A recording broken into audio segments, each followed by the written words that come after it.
Tonight, Action 9 exposes a growing threat to local homeowners that could be far more toxic than Chinese drywall. At least a dozen families now claim foam insulation installed to save energy choked their homes with dangerous gas.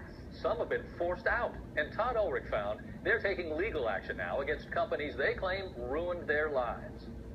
Granite counters, stainless appliances, new cabinets, part of a $100,000 renovation in a Longwood home now deserted. Abandoned by a family who claims anyone inside without protection like this can become very sick. My heart just started racing and racing. I was hyperventilating and fell to the ground.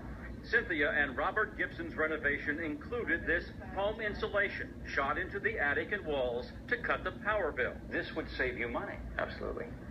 Long term. But within weeks, the Gibsons suspected the insulation released toxic gas that gave them and their son flu-like symptoms.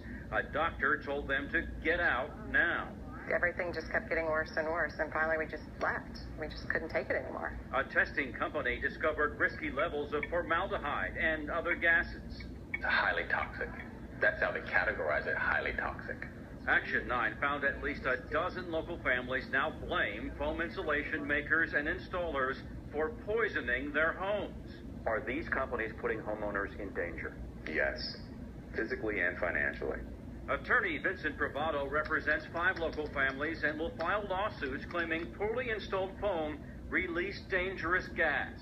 I think it's just the tip of the iceberg. His firm has leads on many new construction homes. I think you're going to wind up with multiple communities with hundreds and hundreds of problematic homes. The owner of this house paid contractors to rip the roof off and remove the foam insulation. But Mike Roth fears the contamination is permanent. Is this house still making your family sick? We believe that it is.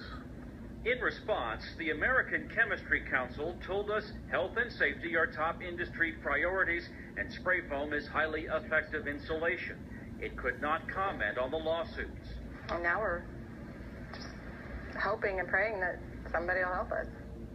Now, some foam companies blame complaints on other sources inside the home and not the insulation, and the industry says the vast majority of insulated homes have no health issues at all. Man, oh man, so how do you know? What are the warning signs, and then what do you do? There is a chemical odor you can smell, and I did smell it in those homes. It can also trigger sore throats and cold-like symptoms. There are a few testing companies that can check for insulation gases, and that's the place to start. All right, good information, Todd. This is scary stuff. It sure is. All right, yes. Thanks so much.